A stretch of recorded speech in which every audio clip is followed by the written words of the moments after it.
10th class second lesson grammar చెప్పుకుందాము.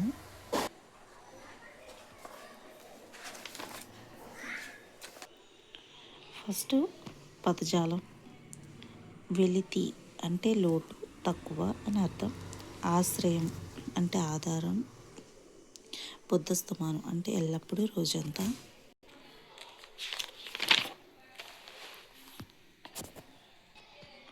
స్థిమితపడు అంటే కుదుటపడు. దిక్కు అంటే దిశ, శరణు. ఇక పర్యాయ పదాలు చూద్దాము. సొమ్ము, సొమ్ము అంటే ధనము, డబ్బు. జషం అంటే చేప, మత్స్యం. దేహం అంటే ఒళ్ళు, శరీరం.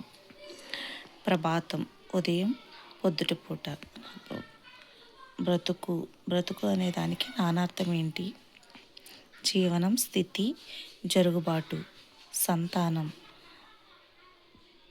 బిడ్డ, ఒక కల్పవృక్షం. కులము, సంసారం, కాపురం, కుటుంబం, పుట్టుక. ఇక్కడ ప్రకృతి వికృతులు. ముఖము, మొగము, మోము. పంక్తి, బంతి. కష్టం, కస్తి. మూర్ఖుడు, మొరకు. సుఖము, సుగము. రాత్రి, రాత్రి. ఇక్కడ జాతీయాలను వివరించి రాయమన్నాడు. వీధి పాలు చేయడం అంటే నాశనం చేసే పరిస్థితిని వివరించే సందర్భంలో మనం ఈ జాతీయాన్ని వాడతాము. ఊపిరి పీల్చుకొను, నిశ్చింతగా ఉన్నాడని చెప్తూ వివరించే సందర్భంలో మనం ఈ జాతీయాన్ని వాడతాం. ఇప్పుడు విడదీసి సంధి పేరు చెప్పమన్నాడు. పుణ్యాత్ముడు, పుణ్య ప్లస్ ఆత్ముడు, పుణ్యాత్ముడు. సవర్ణ దీర్ఘ సంధి. విషయమంతా, విషయము ప్లస్ అంతా ఉత్వ సంధి. ఇంకెవరికి, ఇంకా ప్లస్ ఎవరికి అత్వ సంధి. ఉన్నదేదో, ఉన్నది ప్లస్ ఏదో ఇత్వ సంధి. పోదామనుకుంటే, పోదాము ప్లస్ అనుకుంటే, పోదామనుకుంటే ఉత్వ సంధి. స్నానాలు, స్నానము ప్లస్లు స్నానాలు లులనల సంధి. ఏమైనది, ఏమి ప్లస్ అయినది ఏమైనది ఇత్వ సంధి. అక్కడక్కడ, అక్కడ ప్లస్ అక్కడ, అక్కడక్కడ ఆమ్రేడుత సంధి. జీవితం అంతా, జీవితము ప్లస్ అంతా ఉత్వ సంధి. ఇక్కడ విగ్రహ వాక్యాలు రాసి సమాసం పేర్లు చెప్పమన్నాడు. 10 రోజులు, 10 రోజులు.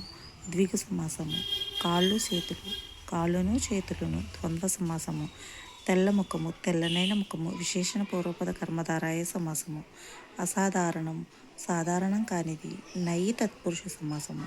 చిన్న బిడ్డ, చిన్నదైన బిడ్డ. విశేషణ పూర్వపద కర్మధారాయ సమాసము. ఇక్కడ అవ్యయీభావ సమాసం ఇచ్చారండి. యథావిధి, విధి ఎట్లో అట్లు. ఆబాల గోపాలం, బాలూర నుండి గోపాలూర వరకు. అనువర్షం, వర్షంను అనుసరించి. వీటన్నింటిలోనూ పూర్వపదాలు గమనిస్తే అవి అవ్యయాలు అని మనం గ్రహించవచ్చు. అవి సాధారణంగా ఎలా ఉంటాయి? అను, యథ, ఆ, ప్రతి, సా, పరి, అప, సహ, ఉప మొదలైనవి. ఇవన్నీ కూడా అవ్యయాలు. ఇక్కడ పూర్వపద ప్రాధాన్యం ఉంటుంది. లింగవచనం విభక్తులు లేని అవ్యయం పూర్వపదంగా ఉంటుంది. ఈ సమాసాన్ని అవ్యయీభావ సమాసము అంటారు.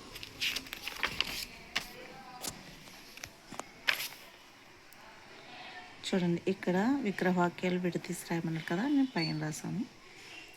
అనుకూలము, కులాన్ని అనుసరించింది అవ్యయీభావ సమాసం. ఇవన్నీ అవ్యయీభావ సమాసాలే. యథాశక్తి, శక్తిని అతిక్రమించక. ప్రతి మాసం, మాసము మాసము. ప్రతిదినము, దినము దినము. ఉపవనం, వనానికి సమీపమైనదని అర్థం. సకుటుంబం, కుటుంబంతో సహా. ఇవన్నీ అవ్యయీభావ సమాసాలే. అలంకారం, ఇక్కడ చేకానుప్రాస అలంకారం ఇచ్చాడు. నీటిలో తేలు తేలుతుంది. ఈ 7 రోజుల పాటు వ్రతం చేయాలి అని చెప్పేసి. ఈ పై వాక్యాలను పరిశీలిస్తే ఇందులో చేకానుప్రాస అలంకారం ఉంది. ఎందుకంటే తేలు తేలుతుంది, 7 7 అనే సమాసాక్షరాలు ఉన్న పదాలు పక్కపక్కన అర్థభేదంతో ఉన్నాయి కాబట్టి. ఈ లక్షణం ఏంటి? ఈ అలంకారం యొక్క లక్షణం ఏంటి? సమాన వర్ణాలు గల పదాలు అర్థభేదం కలిగి వెంటనే అవ్యవధానంగా ప్రయోగించబడితే దాన్ని చేకానుప్రాస అలంకారం అని అంటారు. చేకులు అంటే పలుకులో కమ్మదనం ఎరిగిన పండితులు అని అర్థం. చేకులు అంటే పలుకులో కమ్మదనం ఎరిగిన పండితులు అని అర్థం. ఇక్కడ మిగతావి కూడా అంతే అండి. మిగతా ఎగ్జాంపుల్స్ కూడా గోరివంక గోరువంక వంక చూసెను, సుందర దరహాస రుచులు, ఆ కొమ్మ కొమ్మ వంచి పూలు కోసెను. ఇవన్నీ కూడా చేకాను ప్రసాదం కలాలి. తర్వాత కర్తరి వాక్యాలను కర్మని వాక్యాలుగా రాయమన్నారు. ఎల్లమ్మ పండ్లు అమ్మింది. పండ్లు ఎల్లమ్మ చేత అమ్మబడినది. ఆమె బిడ్డను చదివించింది. బిడ్డ ఆమె చేత చదివించబడింది అనొచ్చు, లేదా ఆమె చేత బిడ్డ చదివించబడింది అని కూడా మనం రాసుకోవచ్చు. డాక్టర్ వైద్యం చేశాడు. వైద్యుడి చేత వైద్యం చేయబడింది. అతడు కండక్టర్ ఉద్యోగం చేశాడు. కండక్టర్ ఉద్యోగం అతని చేత చేయబడింది. వారు పిల్లవాడిని కాపాడారు. పిల్లవాడు వారి చేత కాపాడబడ్డాడు. ఇక్కడ ఏ రకమైన వాక్యాలు రాయమని చెప్పారు. అతడికి మంచి జరుగుగాక, ఆశీర్వాదక వాక్యం.